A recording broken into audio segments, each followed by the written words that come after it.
Welcome to Immerse Kingdoms reading for Week 2, Day 10. Immersed in Ruth. The book of Judges ends with a disturbing depiction of how bad things had gotten. In those days, Israel had no king. All the people did whatever seemed right in their own eyes. But the book of Ruth shows that Israel wasn't universally corrupt.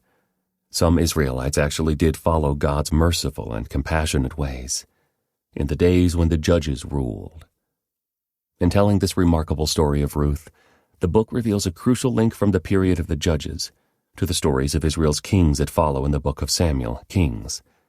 It concludes with a surprising connection to the future appearance of Israel's famous King David. The book of Ruth tells a single story and is written like a short drama or play. First, the narrative stage is set, and then a series of brief dramatic scenes appear. Because of a famine in the land, an Israelite woman named Naomi moves to the neighboring country of Moab with her husband and sons to find food. They settle there, and her sons marry Moabite women. The story's conflict arises through the multiple tragedies that Naomi endures and her subsequent struggle to survive. As the story unfolds, Naomi decides to return home to Israel. "I went away full," she sadly tells her friends, "but the Lord has brought me home empty." Naomi, now joined by her Moabite daughter-in-law Ruth, faces the considerable hardship of being a single woman with no male heir in an ancient patriarchal culture. We discover that Naomi and Ruth both have deep reservoirs of inner strength and resourcefulness. They face the significant challenges in their lives together with courage, daring, and hard work. Along the way, they encounter Boaz, a faithful and compassionate Israelite who proves to be a refuge to the women by following the provisions in Israel's law to help the poor. We see that God is at work throughout the story, from the way that people keep showing up in the right place at the right time. We can learn much from this brief but richly crafted story of Ruth and Naomi. God is directly involved in our own human dramas, working in ways we cannot always see and understand. So, we must faithfully press on and play our own parts in the story well, creatively using all the resources and gifts He provides, including the help of other people living in God's story. This book also plays a part in the story of God's covenant faithfulness. Simply stated, like Judges, the book of Ruth supports the right of David's house to rule in Israel. But there's a problem. As the genealogy at the end of the book reveals, David is the great-grandson of Ruth the Moabite. Because the Moabites refused to provide the Israelites with food and water when they escaped from Egypt, a declaration was made in the law of Moses that none of their descendants should be accepted into the Israelite community for 10 generations. David was a fourth-generation descendant of a Moabite, so how could he legitimately be Israel's king? The book of Ruth shows that David's Moabite ancestor was a woman of true faith in the God of Israel. Beyond this, she did provide a desperate Israelite, Naomi, with the help she needed, and in this way Ruth effectively redressed the wrongs of her ancestors. At the end of the book, the women of Bethlehem accept Ruth and pray that she will be another great ancestor for the community, like Rachel and Leah, from whom all the nation of Israel descended. Those prayers are answered when she becomes a mother in the royal line of David. Significantly, the genealogy at the end of the book lists 10 generations leading up to King David, showing the old prohibition regarding the Moabites to be overcome and the wider purposes of God to bring blessing to all the nations of earth.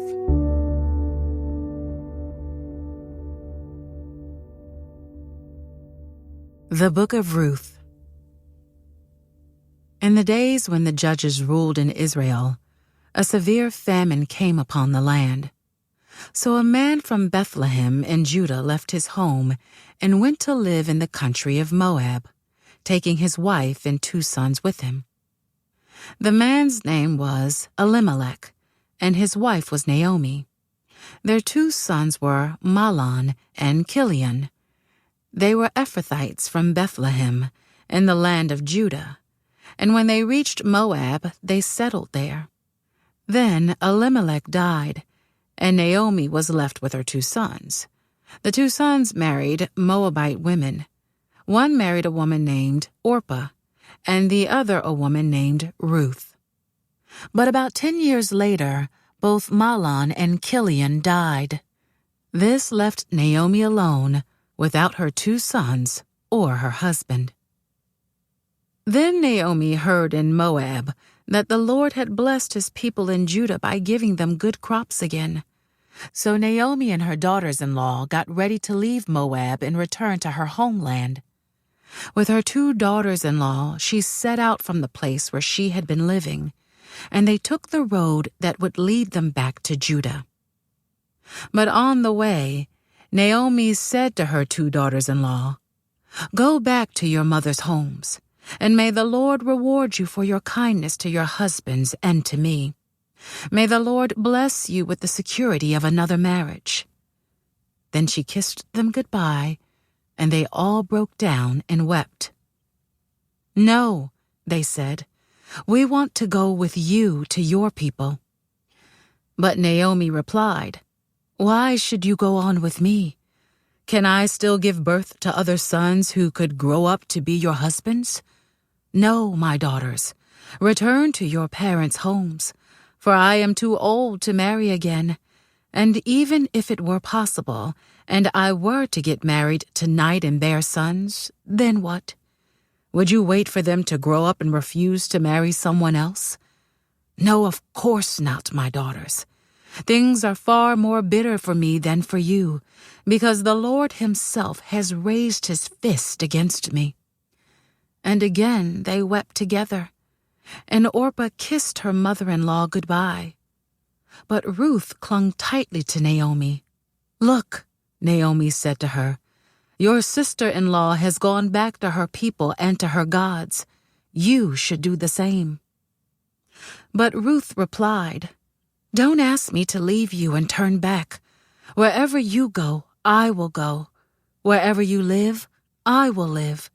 Your people will be my people, and your God will be my God. Wherever you die, I will die, and there I will be buried. May the Lord punish me severely if I allow anything but death to separate us." When Naomi saw that Ruth was determined to go with her, she said nothing more. So the 2 of them continued on their journey. When they came to Bethlehem, the entire town was excited by their arrival. "Is it really Naomi?" the women asked. "Don't call me Naomi," she responded. "Instead, call me Mara, for the Almighty has made life very bitter for me. I went away full, but the Lord has brought me home empty. Why call me Naomi when the Lord has caused me to suffer, and the Almighty has sent such tragedy upon me?" So Naomi returned from Moab, accompanied by her daughter-in-law Ruth, the young Moabite woman.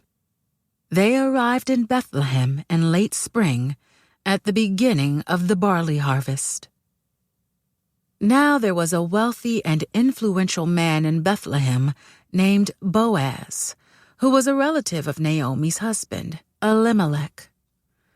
One day Ruth, the Moabite, said to Naomi, "Let me go out into the harvest fields to pick up the stalks of grain left behind by anyone who is kind enough to let me do it." Naomi replied, "All right, my daughter, go ahead." So Ruth went out to gather grain behind the harvesters, and as it happened, she found herself working in a field that belonged to Boaz, the relative of her father-in-law, Elimelech. While she was there, Boaz arrived from Bethlehem and greeted the harvesters. "The Lord be with you," he said. "The Lord bless you," the harvesters replied. Then Boaz asked his foreman, "Who is that young woman over there? Who does she belong to?" And the foreman replied, "She is the young woman from Moab who came back with Naomi. She asked me this morning if she could gather grain behind the harvesters. She has been hard at work ever since, except for a few minutes' rest in the shelter." Boaz went over and said to Ruth, "Listen, my daughter, stay right here with us when you gather grain. Don't go to any other fields. Stay right behind the young women working in my field. See which part of the field they are harvesting, and then follow them. I have warned the young men not to treat you roughly, and when you are thirsty, help yourself to the water they have drawn from the well." Ruth fell at his feet and thanked him warmly. "What have I done to deserve such kindness?" she asked. "I am only a foreigner." "Yes, I know," Boaz replied. "But I also know about everything you have done for your mother-in-law since the death of your husband. I have heard how you left your father and mother and your own land to live here among complete strangers. May the Lord, the God of Israel, under whose wings you have come to take refuge, reward you fully for what you have done." "I hope I continue to please you, sir," she replied. "You have comforted me by speaking so kindly to me, even though I am not one of your workers." At mealtime, Boaz called to her, "Come over here and help yourself to some food. You can dip your bread in the sour wine." So she sat with his harvesters, and Boaz gave her some roasted grain to eat. She ate all she wanted and still had some left over. When Ruth went back to work again, Boaz ordered his young men, "Let her gather grain right among the sheaves without stopping her, and pull out some heads of barley from the bundles and drop them on purpose for her. Let her pick them up, and don't give her a hard time." So Ruth gathered barley there all day, and when she beat out the grain that evening, it filled an entire basket. She carried it back into town and showed it to her mother-in-law. Ruth also gave her the roasted grain that was left over from her meal. "Where did you gather all this grain today?" Naomi asked. "Where did you work? May the Lord bless the one who helped you." So Ruth told her mother-in-law about the man in whose field she had worked. She said, "The man I worked with today is named Boaz." "May the Lord bless him," Naomi told her daughter-in-law. "He is showing his kindness to us as well as to your dead husband. That man is one of our closest relatives, one of our family redeemers." Then Ruth said, "What's more, Boaz even told me to come back and stay with his harvesters until the entire harvest is completed." "Good," Naomi exclaimed. "Do as he said, my daughter. Stay with his young women right through the whole harvest. You might be harassed in other fields, but you'll be safe with him." So Ruth worked alongside the women in Boaz's fields and gathered grain with them until the end of the barley harvest. Then she continued working with them through the wheat harvest in early summer, and all the while she lived with her mother-in-law. One day Naomi said to Ruth, "My daughter, it's time that I found a permanent home for you so that you will be provided for. Boaz is a close relative of ours, and he's been very kind by letting you gather grain with his young women. Tonight he will be winnowing barley at the threshing floor. Now do as I tell you.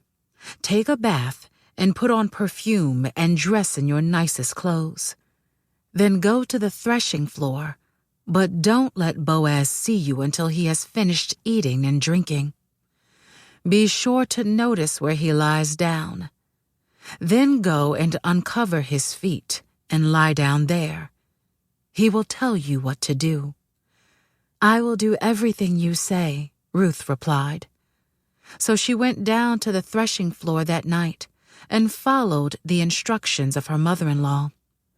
After Boaz had finished eating and drinking and was in good spirits, he lay down at the far end of the pile of grain and went to sleep. Then Ruth came quietly, uncovered his feet, and lay down. Around midnight, Boaz suddenly woke up and turned over. He was surprised to find a woman lying at his feet. "Who are you?" he asked. "I am your servant Ruth," she replied. "Spread the corner of your covering over me, for you are my family redeemer." "The Lord bless you, my daughter," Boaz exclaimed. "You are showing even more family loyalty now than you did before, for you have not gone after a younger man, whether rich or poor. Now don't worry about a thing, my daughter. I will do what is necessary, for everyone in town knows you are a virtuous woman. But while it's true that I am one of your family redeemers, there is another man who is more closely related to you than I am. Stay here tonight, and in the morning I will talk to him. If he is willing to redeem you, very well. Let him marry you.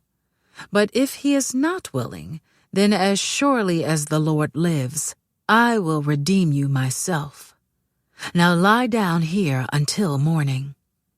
So Ruth lay at Boaz's feet until the morning.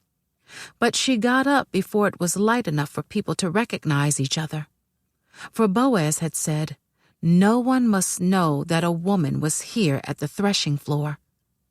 Then Boaz said to her, "Bring your cloak and spread it out." He measured 6 scoops of barley into the cloak and placed it on her back. Then he returned to the town. When Ruth went back to her mother-in-law, Naomi asked, "What happened, my daughter?" Ruth told Naomi everything Boaz had done for her, and she added, "He gave me these 6 scoops of barley and said, 'Don't go back to your mother-in-law empty-handed.'" Then Naomi said to her, "Just be patient, my daughter, until we hear what happens. The man won't rest until he has settled things today." Boaz went to the town gate and took a seat there. Just then the family redeemer he had mentioned came by.